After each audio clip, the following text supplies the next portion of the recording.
Thank you everyone for being here. I want to take a brief moment to introduce the webinar. So today's webinar is being put on by the Aging and Critical Care Interest Group.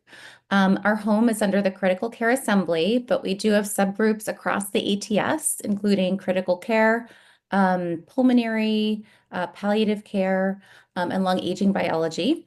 And if you'd like to become part of our interest group, we're interested in promoting age-friendly care for older adults in the ICU and thinking about research, education, and clinical initiatives. Please email me or Nate. Nate, maybe you could put our emails into the chat. In today's educational webinar, we kind of rotate which subgroup puts on the webinars for the ATS. And so the Critical Care Interest Group is proud to sponsor today's webinar focused on bringing the 4 M's for the age-friendly health to your ICU. And we're really delighted and honored to have 4 exceptional speakers today. And I'll go ahead and introduce the first one, Dr. Katie Drago, who will be talking about the first M, what matters most. So until recently, Dr. Drago was an associate professor in geriatrics at Oregon Health and Science University in Portland, Oregon. She was the founding member of OHSU's inpatient geriatrics program in 2015 and was the inpatient lead for OHSU's age-friendly health systems effort and part of the core leadership team for the health system. She's published her work on the geriatric consult service for trauma patients and has served as an IHI faculty for age-friendly health systems on specific issues, including equity, spread, scale, and inpatient flow. She became Director of Quality for Inpatient Geriatrics in 2021 and OHSU's Episodes of Care Medical Director for Medicine and Cardiology in 2024. So welcome, Katie. Thanks for being here. Oh, it's my pleasure. Thank you all so much for the opportunity. There is always a lot to say about what matters in the ICU. I really want to make this as practical and pragmatic advice as possible. But what I always think is really important is to start here, which is why I'm also grateful to be the first of the 4, because I think this really is why we're talking about what we're talking about, that older adults are just different physiologically, pathologically, socially, psychologically. Everything is different. Our bodies are just not the same when we're in our last decades of life as they are in the first decade of life or somewhere in between.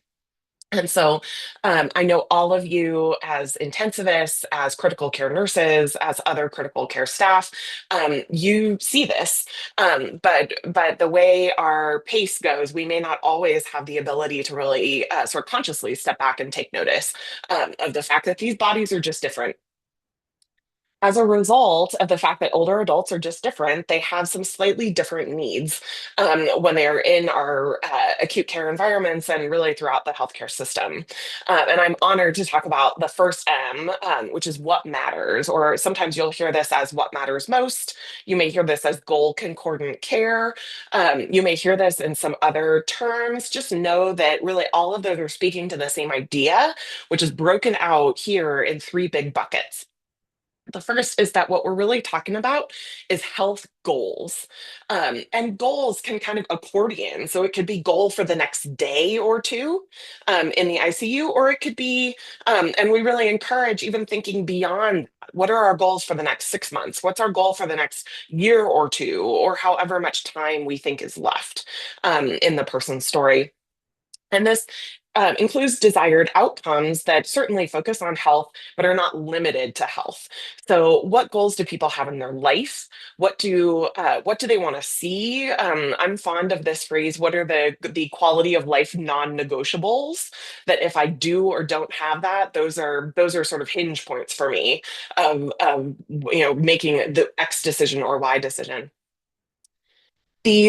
All these goals and outcomes are aligned across settings, meaning that when these patients come into our ICUs and move out of our ICUs, we are one set of hands in the sort of broader parade of healthcare providers that are holding hands alongside the patient. So If there have been previous discussions, say with a specialist or with primary care, that we are aware and we have access to the details of those discussions. And then whatever we can add to the story, we do add it to the story in the chart and for the patient and their family in a way that can be translated easily to the next step in care. The whole purpose of this is that we're all working towards the same ends. And then the last big bucket is that this includes end of life care, which certainly comes up in our ICUs maybe more often than some other places, but it is not limited to end of life care. So, my favorite example, having worked with a lot of trauma patients, is that oftentimes when we think about options for treatment for different traumatic injuries, surgery is an option. But it's not the only option. And so we get to evaluate both of those options in the broader context of what's important and what are those non-negotiables to our patients and families. And really, this enables the medical teams to give the best care, right? That puts and keeps the patient at the center. So why is this so important? I know you are all intensive care experts, so you can read all of this. The one point I do want to make is that when care does not match, and when patients and families and even care teams are experiencing this kind of days, we end up leading to conflict, to mistrust, and a delay to getting to what patients actually want. And one of the ways that we can prevent this from happening is by making time for what matters early on. I know some of you out there are hearing this and thinking, okay, Dr. Drago, that's all fine and good. But the ICU is a really busy place, and it takes a lot of time to stabilize a critically ill patient who may have multiple organ systems kind of on the bubble. And you're absolutely right. This is a really, really tough thing that may feel like one more thing to add to a very busy plate. But there are some ways, some really practical, easy ways that you can build into your triage habits. The first that I think about is ask and listen. My favorite, I know there's a lot swirling around when you're getting a new admit or a new transfer, but delegating either to yourself or to someone else as part of the admission team to find either the patient or their loved ones and people in their orbit and just sit down and listen. Let them know we're figuring things out. We're getting some more data. While that's happening, I need to learn some things about you and your loved ones. So my favorite question to open things up is tell me about your loved one.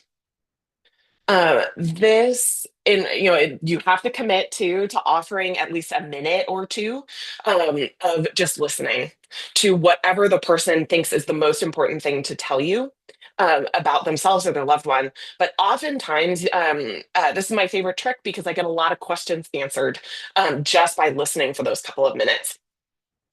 To follow up, I ask these three questions that follow: How is your health? Or how would your loved one describe their health? Um, how did things go the last time they or you were sick or injured? What was that experience like? And then what thoughts and discussions have you had about getting really sick? And again, the most valuable thing I think we can do at this stage is just listening to their story. The next thing we want to do after gathering some of that information, this will probably not be exhaustive, but you'll have enough here to set some expectations, even if it's just about how we're going to communicate. So I know at OHSU, and I see Terry Huff out there. It's nice to see you again. The best case, worst case framing is what a lot of our intensivists have gravitated towards. That's great. If that works for you, go for it. There are lots of other evidence-based sort of communication frameworks. I like the Serious Illness Conversation Guide, but it's really sort of pick your poison. Um, whatever sort of works for you in your local environment. The goal is to match sort of the desired outcomes. If there's urgent decisions that need to be made right then, take what you've learned from that patient's life, kind of put it through your expert filter, and it's okay to even make a recommendation, saying things like, "I heard from you that one of the most important things that you want to make sure is preserved is X." Hearing that, I think you should seriously consider, or an option that would be worth considering would be why. And so reference info learned from their story, set the stage for some ongoing discussion that this is not the end. This is just the beginning. How do you balance this? So if you're the intensivist who's sitting here thinking, okay, that's great, but I'm also intubating this patient and putting in a central line and supervising the residents and the APPs. And what I can, my best advice is to turn to the rest of your team, the critical care nurses, the social workers, the care managers, even the house staff. This is a really good, and the advanced practitioners, this is a really good skill for them to learn as well. So leverage your interprofessional team and have one person or two people take on this conversation and information gathering while someone else is stabilizing the patient. And then triage. If there are truly urgent needs, someone is crashing in front of you, by God, fix that. Then come back. But this really is something that we don't want to let go. And then during the ICU stay, we come back, right? We set that expectation and we come back to reflect on the prognosis and we reflect on those sort of non negotiables. What are we working towards? Family meetings and care conferences are a really great tool to do this, but they're not the only approach. Sometimes just one person talking to a family member at the bedside may be the more useful interface for that patient. Family meetings can sometimes be overwhelming for families. So again, look to your toolbox to see what's going to work for this situation. Document, document, document. Remember, one of the big buckets is that we are part of the thread here of this person's entire care planning and prognostic story. So, what is documented, the content is just as important as where. Every institution is going to have a slightly different place that is standard. If you don't have a standard, which wasn't that long ago at OHSU, become a champion for one, because this will make your life so much better if you can go back and see all of the prior conversations over the last 2 years in one place, right? It presents it just like a story for you to pick up on. And that's what we want to pass along to those that come in our wake. And it's important to remember when I say story, what I'm really talking about is that what matters is the journey, it's not a destination. What matters is not a checklist of intervention do's and don'ts. So this is not yes to non-invasive and vasopressors, no to mechanical ventilation.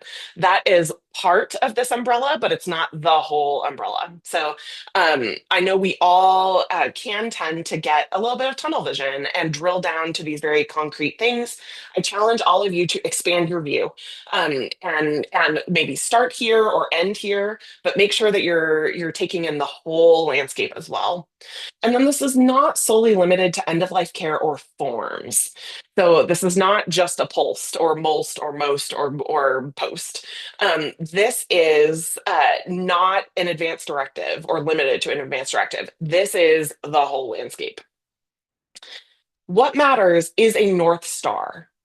So we need to know what we're following. What are we grasping for? And then knowing that what matters, those are really crucial non-negotiables, the North Star provides important context for all of the other M's. And I am honored and delighted to turn it over to the rest of the team. Thank you.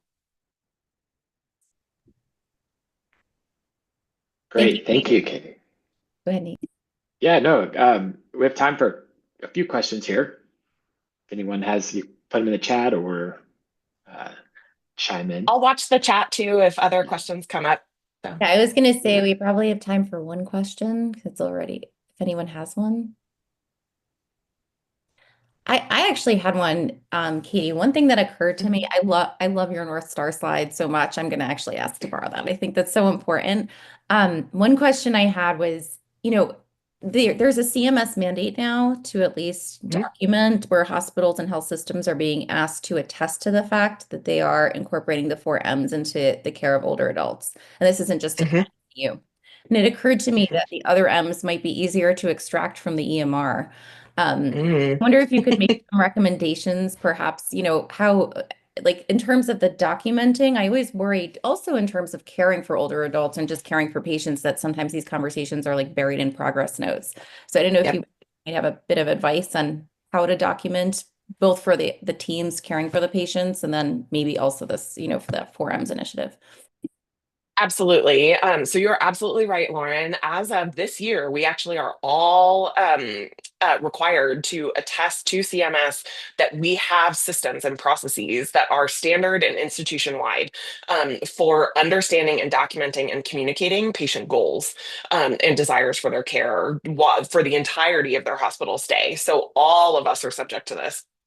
And you're absolutely right that these conversations are also very commonly buried at the end of a resident or fellow's progress note, and almost never to be seen again. So we have this problem at OHSU, and there are some really great EHR tools out there. I know at my former institution, OHSU, we were an Epic using institution. I know similar tools exist in Cerner and some of the other big EHRs as well. I just don't know those as well. But in Epic, what we have really leveraged and are really pushing amongst all the staff across settings is to use a couple of Epic-based tools. One is called the Bookends tool, which inside this actually is a really great tool to prevent double documentation. So inside your progress note, your daily progress note, you can actually use a couple of dot phrases. In our Epic, it's .acp begin, and then you'll see a little header with the blue background come up. Anything after that will automatically get copied and dumped over into a separate advanced care planning note, which then gets tagged into a different part of our EHR that we have called our advanced care planning navigator, which is just like the admission, transfer, discharge navigators that we're all familiar with in Epic. And there's a whole section right at the top that has every ACP note that has ever been written across the entire institution for that patient.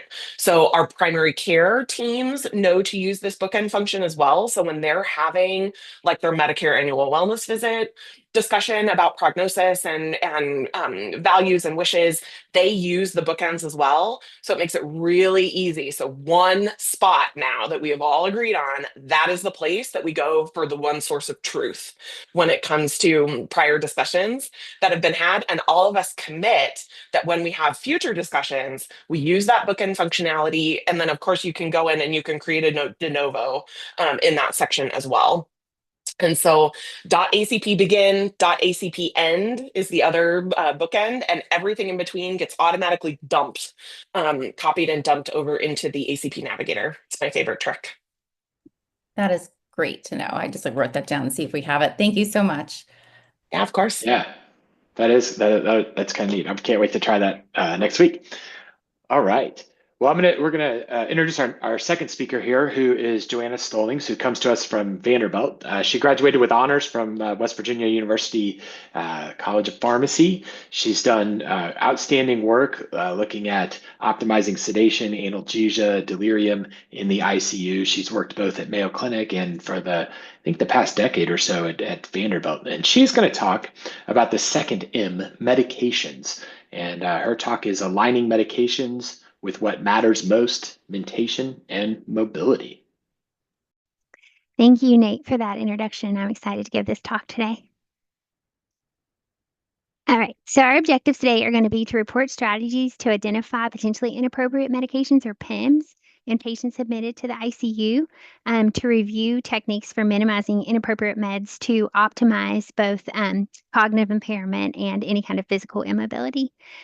All right, when we think about meds in the elderly, there's a whole list here of things that we want to avoid in patients, and we're going to go over specific details about why that might be for many of these.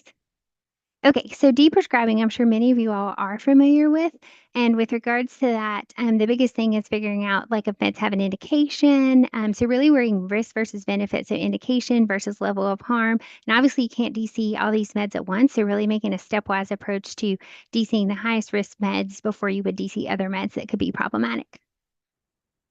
All right, so we're going to look at a study that was published by Ferrante and colleagues that specifically looks at medication prescriptions in elderly patients. So this was a single center study of just over 100 patients that looked at medication lists when patients were admitted, initially when they were admitted to the floor, when they were admitted to the ICU, when they were discharged from the ICU and discharged from the hospital. And these meds that are listed here were specifically evaluated. So classic meds that we think about avoiding in the elderly, and specifically what they were looking for were PIMS, or potentially inappropriate meds, and AIMS, which are actually inappropriate meds. So this list here, the meds that I have highlighted in red, so non-benzodiazepines, benzodiazepines, atypical antipsychotics, and muscle relaxants, had the highest positive predictive value of being an AIM, so an actually inappropriate med. And as you can see here, the higher number of meds that the patient was on before they were admitted, if they were discharged by a surgical service, or if they were discharged not to home, were predictive of the patient's number of discharge potentially inappropriate meds. So when we think about identifying medications, there's a couple different tools that you can use looking for meds that might be harmful in elderly patients. So the stop and start criteria, if you're not familiar with that, essentially the stop it's very similar to deprescribing, but essentially making sure every med has an indication, weighing its risk versus benefit, and thinking about that in a stepwise progression with regards to DCing meds, with regards or to starting thinking about other alternative meds that might be better for that same indication in an elderly patient. The other criteria that we commonly think about are the Beers criteria. And so once again, this is just a list of 30 or so meds and many medication classes that you typically want to avoid in elderly patients due to the risk of potential for falls or potential for cognitive impairment as well. So, when we think about risk for cognitive impairment in the elderly, interestingly enough, there is data from Mona Hopkins that essentially show that patients that are hyperglycemia have a higher chance of having cognitive impairment, and those that are hypoglycemia, this is data from Dunning and colleagues, also show that there's potential for cognitive dysfunction in those patients as well. So this is the brain ICU study published by Pandahar Pandey and colleagues in 2013, which essentially was an evaluation of just over 800 patients that either had septic or cardiogenic shock or that were on the vent to look at how common cognitive impairment was after critical illness. And unfortunately, the answer was it was very common. Delirium was the number one risk factor for this, and more than 50% of patients did have this. In addition to that, a third of patients had cognitive impairment that's similar to someone who's had a traumatic brain injury, and a third of patients had cognitive impairment that's similar to somebody who has Alzheimer's disease. And unfortunately, this did not discriminate. It happened to patients that were young and also those that were not did not have a lot of other comorbidities as well. So thinking about all the things that we can do with regards to prevention of cognitive impairment, we always want to think about preventing delirium. So what do we think about opiates and delirium? So this shows you there's kind of a mismatch, I should say, of data. Some data shows opiates cause delirium. Some data shows that opiates actually help with delirium. So the most important thing that you should take home with this is essentially to make sure that you evaluate your patient to see if they're in pain. And if they're in pain, treat it. But if not, do not give them opiates because you can increase their risk of delirium. And then obviously always thinking about multimodal therapy. This is data from Dr. Pandahar Pandey, who essentially showed the risk of both lorazepam and midazolam use associated with the increased risk of delirium. So once again, not only just really thinking about avoiding benzodiazepines in everyone, but in particularly elderly patients. So specifically, steroids can be very harmful in elderly patients. So this was a study of 520 patients that were on the vent that had acute lung injury and looking at delirium with patients that are on steroids. And as you can see here, age 40 to 60 was a risk factor of transitioning to delirium. Age greater than 60 was also a risk factor for transition to delirium. So trying to avoid steroids in these patients as well. We also think about anticholinergics being deliriogenic. So this was a study specifically evaluating that in just over 1,000 patients. And this essentially looks at the risk of transitioning to delirium. And as you can see here with regards to risk for that, your age every year increases in your risk for daily transitioning delirium, as is the presence of an acute systemic inflammation. Also, antibiotics are thought to be deliriogenic. So this was a study that we did of just over 400 patients looking at specifically different classes of antibiotics and their association of delirium or with delirium. And we found only first through third generation cephalosporins are associated with delirium. I'm sure many of you are familiar with the ACORN study that was also published within or just over a year ago that essentially showed that cefepime is another risk factor for delirium. So being cautious with regards to our antibiotic selection and really just trying to pick the most appropriate antibiotic in elderly patients, being cognizant specifically about cephalosporins, although it can happen with other classes as well, and their risk of delirium. Constipation, believe it or not, is also a risk factor for development of of delirium in elderly patients. So once again, making sure these patients do have an appropriate bowel regimen. And then just thinking about the mnemonic stop and think. So thinking about all the meds that we can stop. So once again, stopping sedatives, analgesics, et cetera, every day in patients. And the mnemonic think is just a simple mnemonic thinking about whether it be a toxic situation or the patient's hypoxic or their infection, mobilizing that Heidi will tell us more about. Pharmacologic things that we can do like hearing aids and eyeglasses and electrolytes all can help decrease the risk of delirium. So we think about the ABCDF bundle, which I'm sure many of you all are familiar with, but the biggest thing is turning off sedation, analgesia, treating pain, turning off their sedation every day can all help decrease the risk of delirium, as can mobilizing patients and getting the family involved. These are all important to consider, especially in elderly patients. And now we're going to look at medications in the elderly and specifically looking at mobility with these. So looking at polyneuropathy and myopathy. So as you can see in a surgical ICU, there was a decreased prevalence of polyneuropathy and myopathy with the use of intensive insulin therapy, as was there in the medical ICU. Now we know that we don't really want to use intensive insulin therapy because it has been shown to increase mortality, but just thinking about normoglycemia, euglycemia in these patients can be beneficial with regards to maintaining their mobility status. Also, we think about steroids and weakness. There's a fair amount of illness or data out there showing with regards to steroids that they can precipitate weakness. So trying to only use those when indicated, the smallest dose for the shortest amount of time. And then also neuromuscular blockers as well, trying to use those for only when indicated and for the shortest period of time, particularly in elderly patients.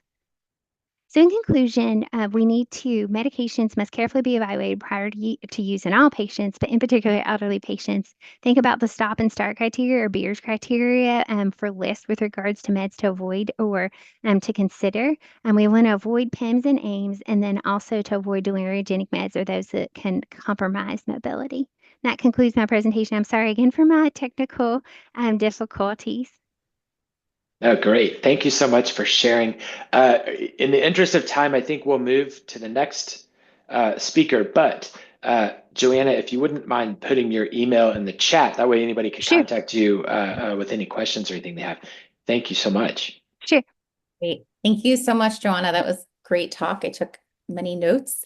And so now we're going to move on to our next speaker, who's going to talk about the third M, mentation. I'm pleased to introduce Dr. Sikandar Khan. So Dr. Khan is an assistant professor of medicine in the Division of Pulmonary and Critical Care Medicine at Indiana University. He serves as medical director of the Indiana University Health Intensive Care Unit Survivor Center, a multidisciplinary outpatient clinic dedicated to the physical, psychiatric, cognitive, and quality of life recovery for survivors of critical illness. And he's funded by the NIA and has a Beeson Award to study the nexus of acute respiratory failure, delirium, and post-ICU Alzheimer's disease and related dementias. Welcome, Sikandar. Thanks for being here. Thank you very much. I'm going to put that in slideshow, so hopefully that looks okay.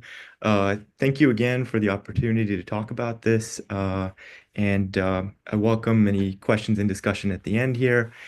So my topic is really going to build upon what Katie and Joanna discussed, and actually we're going to go into a little bit more on the ICU delirium and post-ICU cognitive dysfunction part of this story.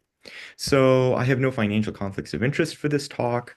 The big objectives here are going to be to review the association between ICU delirium and post-ICU cognitive dysfunction, discuss risk factors for post-ICU cognitive dysfunction, review the screening for post-ICU cognitive changes, and also show you some of the latest data on the evidence for cognitive and physical exercise interventions to prevent post-ICU cognitive dysfunction. I'm going to start actually by showing you a news clip on one of our ICU survivors. And they talk in the news story about what she remembers. She felt the intubation in her throat and thought she was being gagged. After all she had been through, her arms were so weak she couldn't lift them. And the nurse in the ICU would come in and tell her where she was, and she would drift back off to sleep and awaken once more, only to forget what the nurse had told her. And you'll see here that I'm not showing an example of an older adult. I'm actually showing you an example of a 25-year-old medical student who was on ECMO and invasive mechanical ventilation in our ICU. Because her story is so compelling, she's young, physically and cognitively quite fit. But yet she has not only delirium, she has inattention along with it, and she has frailty, she has ICU-acquired weakness, and she may very well have cognitive dysfunction after. So delirium has been described in the ICU for many decades now. A recent systematic review showed that the overall ICU delirium prevalence is about 31%, but in older adults, it's much higher, 70%, and there's some data in many studies showing that it's probably closer to 83% in older adults. And this really matters because ICU delirium has been shown consistently and in many, many studies over the years, despite all of our advances in bedside management of these patients, that uh, almost 62% of ICU delirium survivors by 3 months are going to show severe impairments in their cognitive batteries. And by 12 months, that drops down to 36%, but that's because most of those patients converted over to mild and moderate impairment. So there's still a huge prevalence of post-ICU cognitive dysfunction. And so what are some of the big risk factors as you were thinking about building an age-friendly ICU? The modifiable risk factors I've highlighted with the arrows. So really, when we're rounding at the bedside, we're thinking about, can we modify the hypoxia? Can we optimize the hypoxia, the sepsis, the shock, the blood glucose levels, the metabolic derangements? Can we be really judicious with our use of sedatives and medications at the bedside to reduce that anticholinergic burden, to reduce the benzodiazepine use? And can we do anything to optimize sleep? Because the other risk factors are not as easily modifiable. This is a multivariable regression model that shows that for a patient, if you compared a patient who had 1 day of ICU delirium versus 5 days, their point estimate on their cognitive performance at 12 months changes by almost 7 points. So that could really shift someone from being on the borderline of normal to not in the normal range in terms of their ability to function and care for themselves. This study, Brain ICU, that was discussed also by Joanna, this I'm showing here because it really hits the point home that whether you look at younger adults less than 49 years of age, or you look at the older adults, they're all experiencing similar levels of cognitive impairment that puts their scores on the R-Bands cognitive battery somewhere between mild cognitive impairment and Alzheimer's disease. So the point really is that the action items that we're talking about today, if implemented in an ICU and in a hospital or health setting, it can really improve care for older adults, but also trickle down to the younger adults. Now, if you're wondering, well, what's the prevalence of long-term cognitive impairment in ICU survivors? This is another review.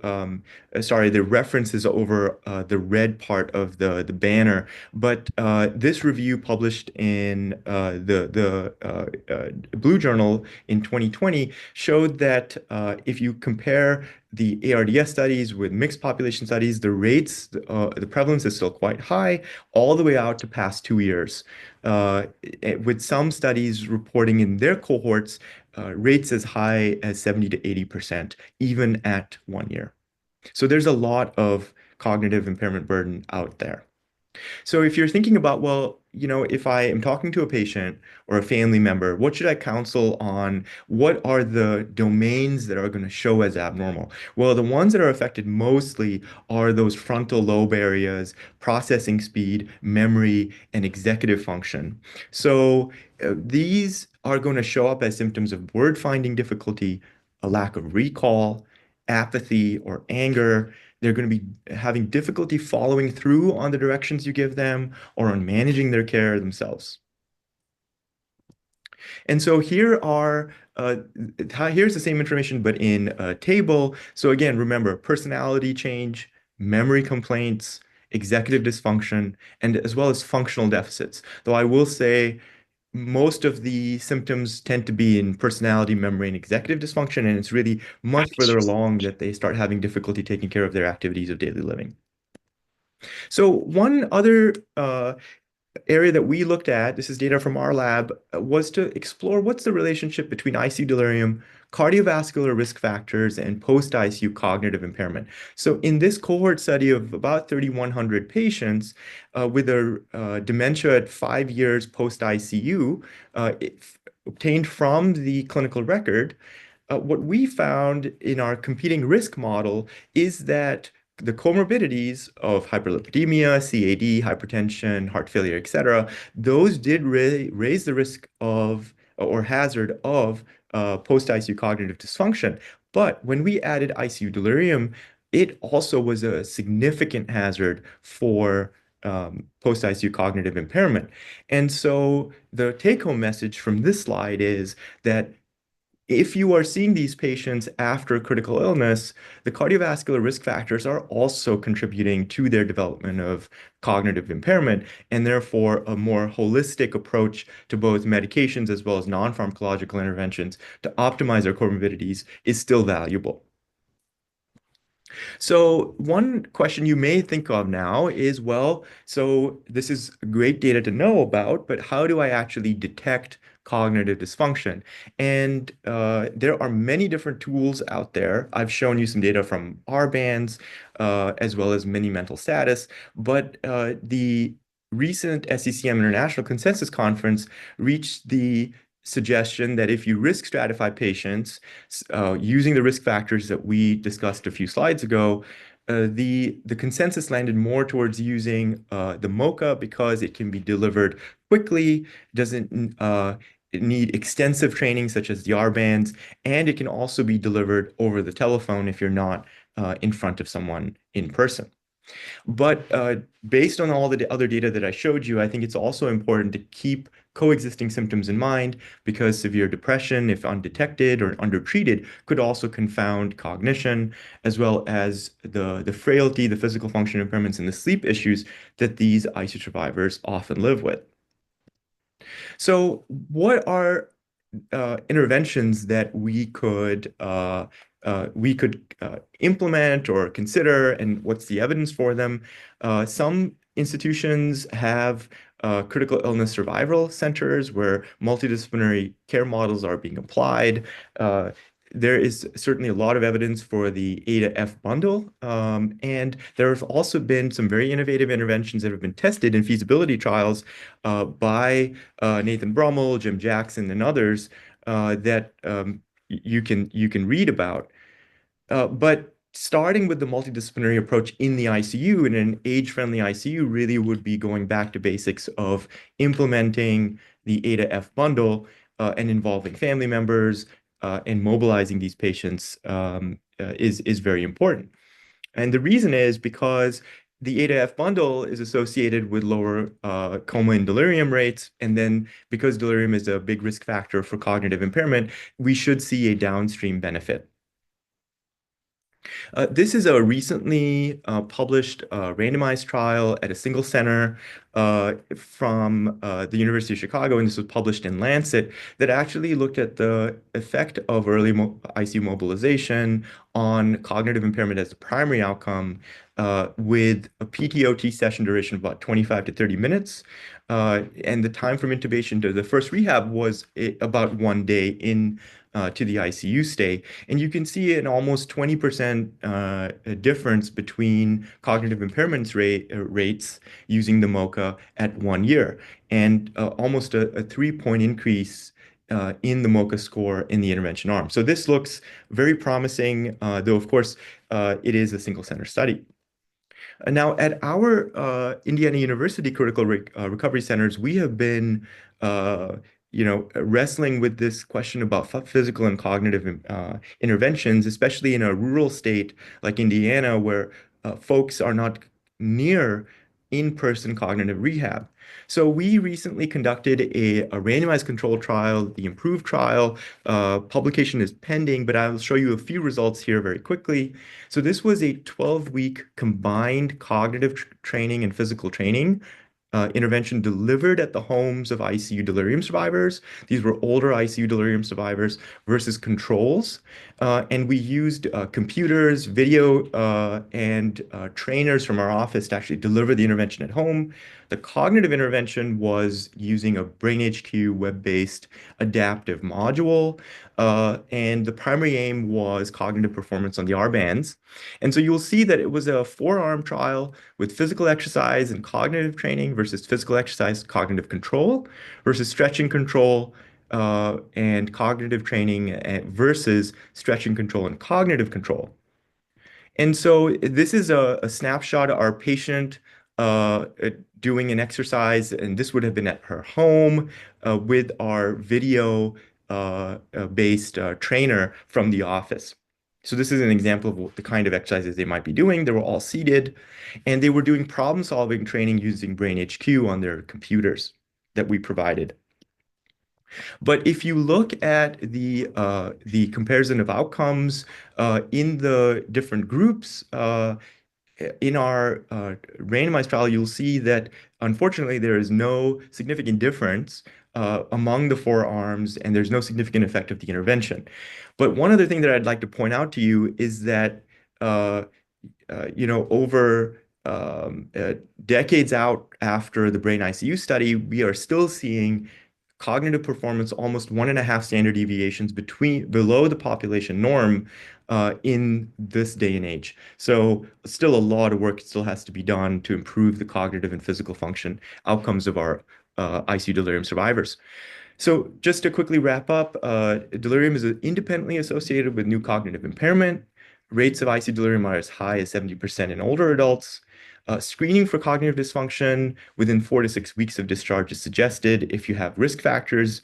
Those are listed on the screen. By mitigating delirium, the A-to-F bundle may also help prevent post-ICU cognitive impairment. The multidisciplinary implementation of A-to-F bundle aligns with what matters most in the age-friendly ICU care. In a small single-center RCT, early mobilization improved cognitive impairment rates, and many cognitive screening tools are available. The MoCA is recommended by a consensus conference, and there's still an ongoing need to develop interventions to prevent or delay post-ICU cognitive dysfunction. I'd just like to thank my collaborators and funders. And if you're interested in delirium, then you should come to the annual ADS conference, which will be in Nashville. You can scan the QR code or go to AmericanDeliriumSociety.org to register. Thanks again for the opportunity to talk today.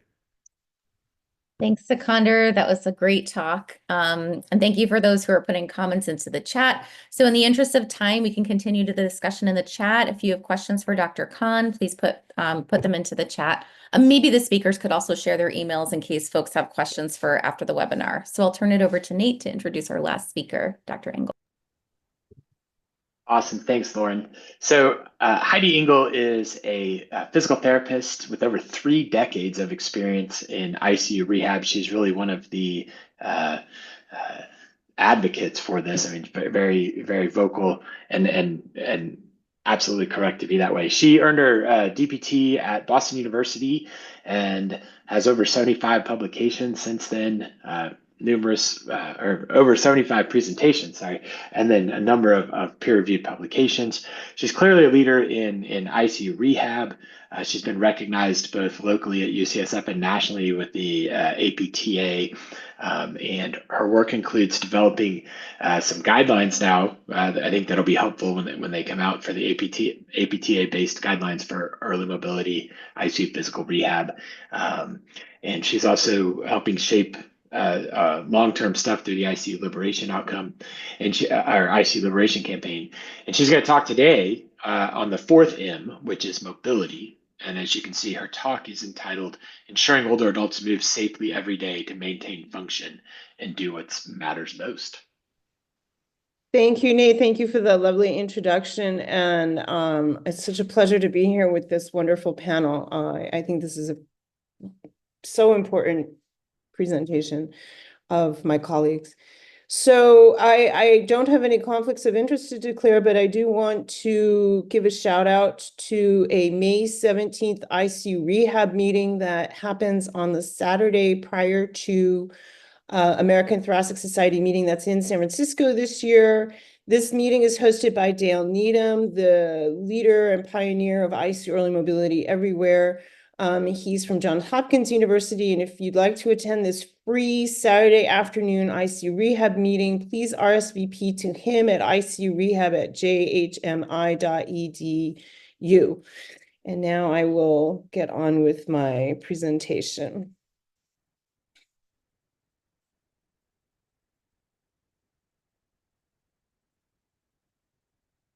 So aging really is a process of losing resilience over time. And when we talk about losing resilience in the geriatric syndrome, what we have are all these factors listed here.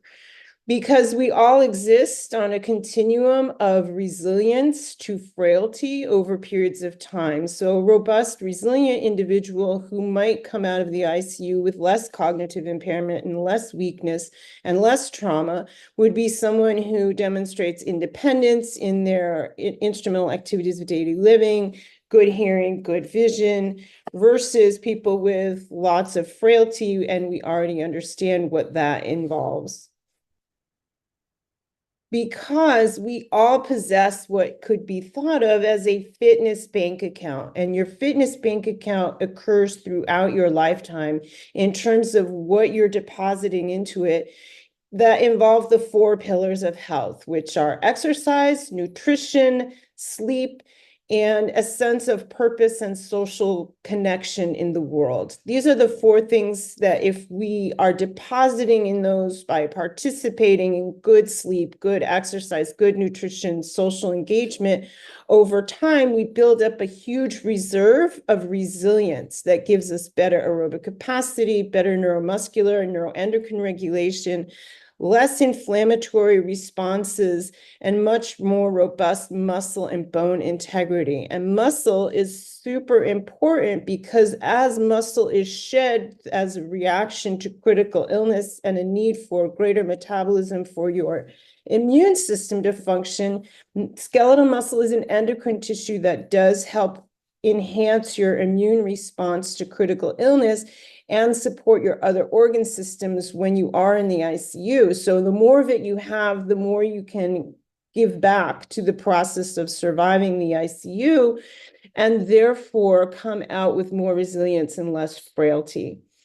One of the biggest aspects we know of helping people who are older is addressing the issue of falls. So more than 25% of older adults, that means people over the age of 65 in the United States, fall each year. So that's a huge statistic. And falls happen to be the leading cause of injurious death for people who are older than 65 in the United States. So what makes someone more at risk for falls? Well, obviously having more frailty makes you more at risk for falls, but there are also a number of medical risk factors that need to be taken into account.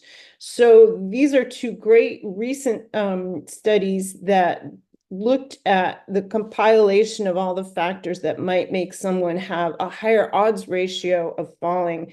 The one that gives you this list on the left about the odds ratios is a 2024 JAMA review paper meta-analysis of 43 randomized controlled trials, and it demonstrates that people with these conditions like peripheral neuropathy and Parkinson's disease, cognitive impairment, history of stroke, various gait abnormalities. And the one thing about walking that's really important to understand is that the number one indicator of frailty and risk for falling is gait speed. So if all you want to know about someone being at a risk for falls is something you can look at very quickly, look at how fast they can walk 3 or 4 meters. If they are walking slower than 1 meter per second, they're at a risk for falls. So what do we know about the demographics of people at risk? Essentially what we just said, a big important question to understand in your patient population is how much of their instrumental activities of daily living, things such as balancing a checkbook, paying their bills on time, remembering and driving, are some of the real easy questions you can ask to find out if they are someone more likely to fall. So again, applying the 5 M's, what do I need to know about this person as a person to keep them back on track for moving and getting out of the ICU effectively? And what we are talking about when we talk about those things really boils down to what sounds like what we considered in the past ancillary care or supportive care. It's not we're giving a pill to someone to help the 5 M's part of their stay be important and recognized and get them out of the ICU back to their normal lives. It's really something more supportive. And therefore, well, if we don't get to it, is it important? So what I want to do to illustrate how important the 5 M's and the kind of care that involves thinking about the 5 M's is this particular case of our 82-year-old man who has congestive heart failure, anxiety, depression, peptic ulcer disease, hemicolectomy for diverticular disease. He had an acute care admission on January 22nd for an XLAP jejunal resection with simple anastomosis for perforated viscus. So he's having what is not really a complicated abdominal surgical procedure, but he is 82 with comorbidities. His post-op complications included infection, ileus, emesis aspiration, pneumonia, which ended up requiring him to be mechanically ventilated. He ends up not being able to wean the ventilator. He's profoundly delirious, and he ends up with a tracheostomy on the 31st of January to help him wean the vent, and he's transferred to a long-term acute care hospital for rehab on the 11th, so about 3 weeks after his admission, to work on weaning. While he is in the LTAC, he's developed a DVT, a CLABSI, leukocytosis, and the family is very upset with the level of care he's received, so they request he be transferred to a large academic medical center to try to fix all this. So again, what difference can supportive care make? Well, now he's transferred to a new hospital. And what happens on that admission is they're admitting a patient who's on mechanical ventilation, on a type of mixed synchronous intermittent mechanical ventilation that, because he's not generating breaths enough himself, it will come in to try to give him a breath when he fails to, but they are trying to get him to initiate all his own breaths somehow. He's got a RAS of -1 to 0, copious secretions from his tracheostomy, and very normal vital signs. However, he's CAM ICU positive. So we take our tools that we understand are the most important to help give him what he needs most, which is to be alert, engage with the family, mobilizing, and everything that is involved in the A to F bundle, particularly no sedating drugs, because intubation is not an indication for sedation. We also know how to manage any type of lines in the ICU, so those should not be a barrier at all to getting him out of bed.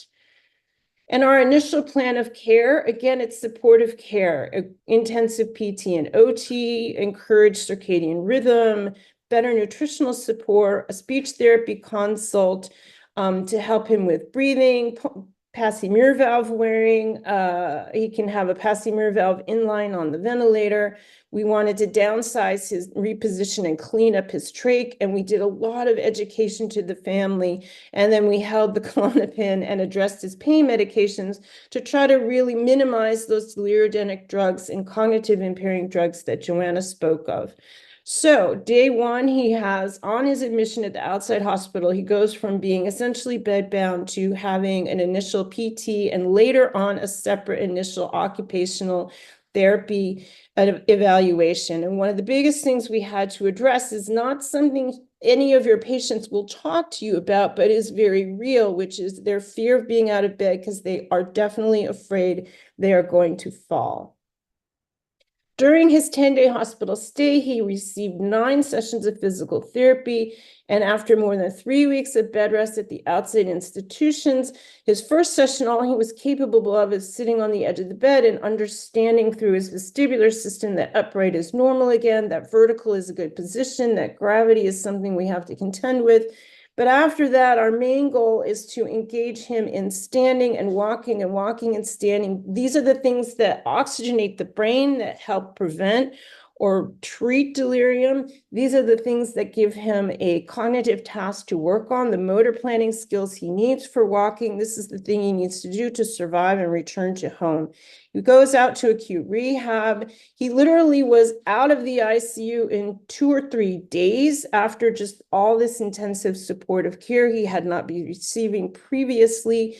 And we did not treat him as a high falls risk in the way that falls risks are normally treated, which is through tethering and immobility. We did the opposite because honestly, our traditional ways of dealing with falls in the elderly, of tying them down and of keeping them immobile, makes them in a vicious cycle of being at an even greater risk for falls, because walking absolutely matters. And I just quickly want to end with this.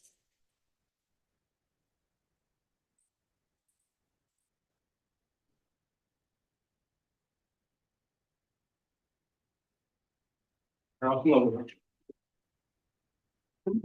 You're gonna come over here. Turn to the left so you can look out the window.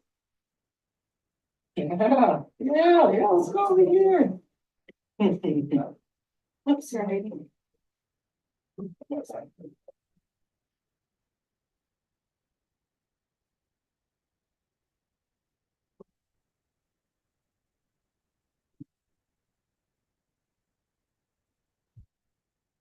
Yeah, all right. Nice, right? Get down.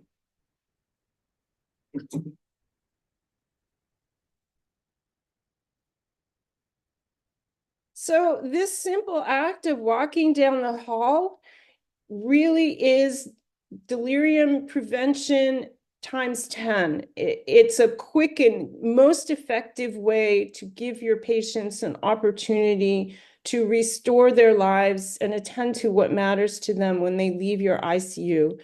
And I know we're out of time, so I am happy to have anyone and everyone contact me, email me, whatever you want to do. And I thank you for your time. Great. Thank you, Heidi. I tell you, no matter how many times, probably been 15, maybe longer years since I've seen someone walk on a ventilator, but every time it's still so exciting. And I think that connects on such a human level. So thank you to you and your colleagues all over the world that do that. This session's recorded, by the way, so I posted a link in the chat where I think this will end up for you to share with your colleagues, or if you want to go back and revisit any of these talks, and also put a plug in for our in-person interest group meeting there in San Francisco on Monday of ATS during lunch. That's our tentative spot, but it probably will end up there. Anyway, thank you all for attending. Again, the speakers have posted their emails in the chat, and they're also, if you Google them, they're available since they're worldwide experts. You can find them. And thank you so much. And we'll look forward to seeing you at our next Aging in critical care or aging ATS interest group webinar. Thank you, Take care, everybody. everybody. Take Thank care you. so much.